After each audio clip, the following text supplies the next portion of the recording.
Gue yakin 80% orang yang nonton film ini bakal bilang kalau filmnya boring. Dan sayangnya, orang itu termasuk gue sendiri. Gue pas nonton film ini ketiduran anjing. Tapi apakah orang kayak kita, orang yang gak bisa menikmati film ini, salah? Ya enggak juga. Tapi apakah dengan begitu filmnya jadi jelek? Ya enggak juga.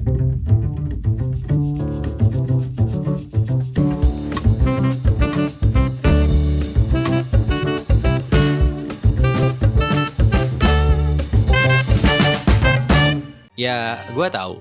Ketika kita ngomong kalau kita nggak suka film ini, pasti bakal banyak banget orang yang bilang kayak, ya lu aja yang nggak ngerti lore-nya. Lu mah cocoknya nonton horor lokal aja. Otak udang mana paham. Dan semacamnya, dan semacamnya. Karena ya memang Backroom ini menurut gua nggak diciptakan buat semua orang. Apalagi kita, penonton Indo ya, yang udah biasa disuguhin film horor dar-der-dor, banyak jump scare, scoring yang ngagetin, nonton Backroom ya ngantuk bos. Bahkan nggak ada jump scare sama sekali di sepanjang film ini. Karena ya memang film ini tuh nggak kayak film horor Indo pada umumnya yang nyungguhin jawaban ke penonton. Film ini tuh bener-bener menolak ngasih jawaban ke pertanyaan-pertanyaan yang ada di kita sebagai penonton. Banyak banget penggunaan metafora di mana penonton itu harus mencerna sendiri dengan otak mereka ya, dengan otak udang mereka. Apa sih sebenarnya jawaban dari pertanyaan-pertanyaan kita? Nah, mungkin itu yang sebenarnya bikin ada beberapa orang nggak bisa menikmati film ini. So, gue lazy, gue akan bahas dari segala aspek kenapa sih ada orang yang nggak suka sama film ini dan kenapa film ini dianggap bagus oleh para sinetfil.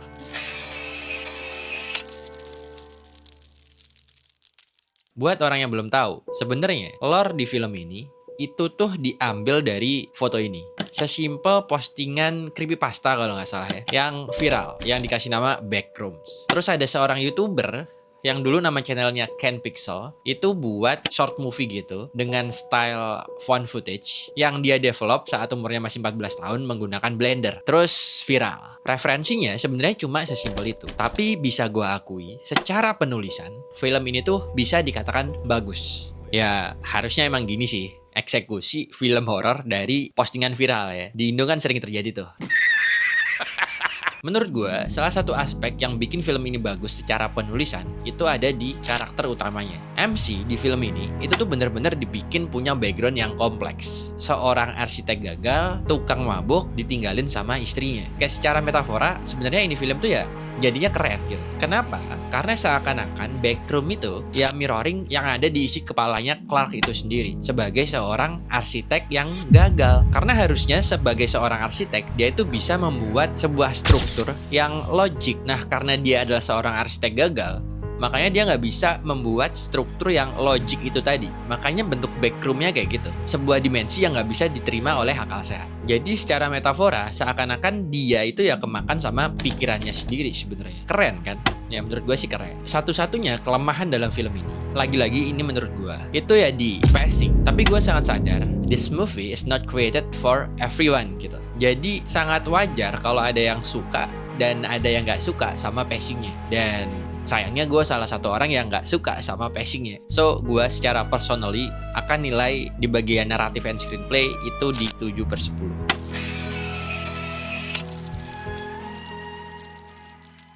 Asal kalian tahu, sebenarnya film ini tuh dieksekusi dengan praktikal. Jadi mereka itu bener-bener build 30.000 square foot atau sekitar 2.700-an meter ruangan backroom itu. Ada setara sama 6 lapangan basket standarnya NBA anjing. Makanya kita sebagai penonton itu bisa ikutan ngerasain sehilang arah apa mereka yang masuk ke backroom itu tadi. Rasanya kayak bener-bener luas kan ruangannya. Ya karena memang dibuat seperti itu. Itu bukan efek CGI ataupun blender. Bener-bener dibikin secara praktikal gitu. Makanya efeknya nyampe ke kita. Apalagi kita bicara soal liminal space. Ruangan kosong yang hampa dan sunyi. Buat yang punya kenophobia ya, gue rasa kalian bakal takut banget sih nonton film ini. Terus, yang mau gue apresiasi juga di bagian penggunaan style found footage. Nah, itu tuh reference sama video YouTube yang dibikin oleh director itu sendiri saat umurnya 14 tahun dulu.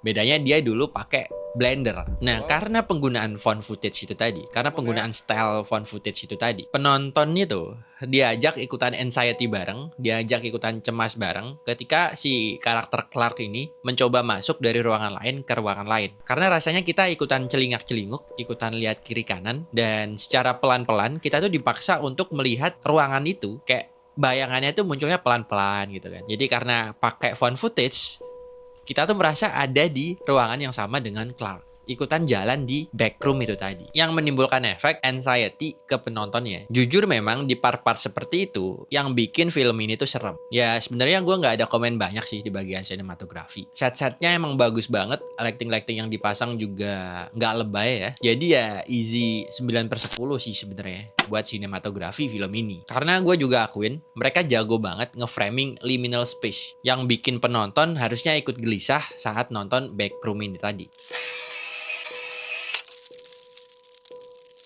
Jujur, di film slow burn kayak gini, yang bahkan gak ada jump scare sama sekali, sound and scoring harusnya memang punya pekerjaan yang paling berat. Karena mereka dituntut untuk membangun tensi tanpa dukungan visual yang gimana-gimana gitu. Kata yang paling tepat menggambarkan sound and scoring di film ini, itu ya presisi. Memang gak ada sound orkestra yang gimana-gimana, gak ada musik yang terlihat mewah banget gitu ya, yang rame banget gitu ya. Tapi justru eksekusi yang simple itu yang bikin soundnya itu nyatu banget sama visualnya. Paling yang kalian denger di film ini tuh kalau nggak lampu kedip, suara langkah kaki, ya barang jatuh. Dan itu make sense. Karena ya kita bicara liminal space. Kita bicara ruang hampa. Yang memang harusnya secara setting, secara suara, itu sunyi abis ya kan. Nah karena sunyi, setiap nafas yang keluar ya, dari karakter atau dari orang samping lu mungkin ya, itu bisa kedengeran. Nah itulah yang akan bikin penonton anxious harusnya, yang bikin penonton ikutan anxiety, karena mereka kan ikutan tahan nafas harusnya. Tapi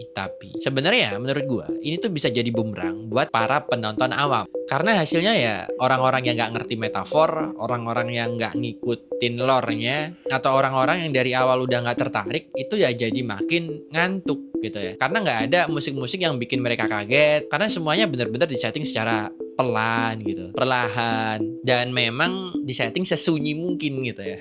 So dengan pertimbangan itu, mungkin di bagian sound and scoring, karena tidak mencangkup semua orang ya, gue akan kasih 7/10 lah ya.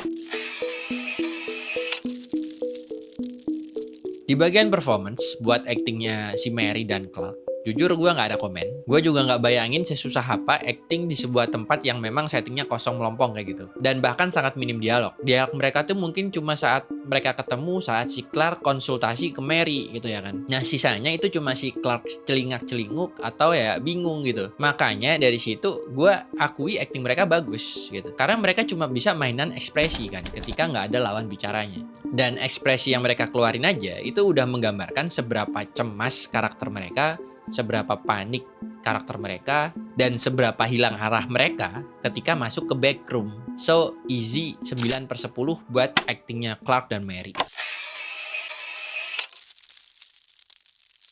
Nah kita masuk ke bagian yang paling subjektif ya menurut gue, bagian enjoyment. Dari tadi gue berusaha ngerating film ini secara objektif dari seluruh aspek yang ada di film itu. Dan kesimpulan gue, secara teknis memang film ini tuh ya bagus gitu. Secara teknis dari sound and scoring, performance, sinematografi, naratif, semuanya dieksekusi dengan bagus. Tapi balik lagi, kalau kita bicara enjoyment, itu kan kita bicara soal selera gue ya kan. Dan sayangnya film ini tuh bukan selera gue. Gue gak enjoy nonton film ini. Untuk film tanpa jump scare yang cuma ngandelin gimana caranya mereka bisa micu anxiety penontonnya. Jujur, gue ketika nonton film ini cuma ngerasa cemas di bagian ketika ada found footage-nya aja. Sisanya gue biasa aja. Dan dari situ gue menyimpulkan bahwa ya film ini gak berhasil bikin gue ikutan cemas. Gak berhasil bikin gue ikutan anxiety kayak apa yang dirasain oleh karakter Clark itu tadi. Karena memang gue merasa ketika Clark masuk situ ya gak ada ancaman gitu. Cuma ruangan hampa kosong aja. Mungkin itu juga ada faktor personal gue ya. Tapi gue nggak paham, mungkin ada faktor psikologi atau apapun. Tapi ketika gue lihat ruangan gede yang kosong, ya it's fine gitu. Terus apa? Dan ketika gue nungguin ada ancaman apa ketika gue masuk ke ruangan-ruangan itu, ya ternyata nggak terjadi apapun gitu. Ternyata pihak jahatnya cuma anomali aneh yang bahkan nggak ngapa-ngapain ketika kita ada di sekitar mereka. Ya jadi begitulah. Kalau nurutin selera gue akan rating film ini 5/10 mungkin ya. So kesimpulannya, film ini tuh sebenarnya film bagus, tapi sayangnya gue nggak suka. Udah itu aja. Dan karena itu setelah gue rata-rata, final ratingnya itu jadi 7,4/10. Karena tadi balik lagi gue nggak bisa enjoy nonton film ini. Dan oke, kalau gitu itu aja review dari gue. Kalian boleh komen di bawah kalau kalian gak setuju sama pendapat gue. Dan feel free buat kalian ngasih kritik atau komen apapun. Gue Lazy, jangan lupa like, comment, dan subscribe. Adios.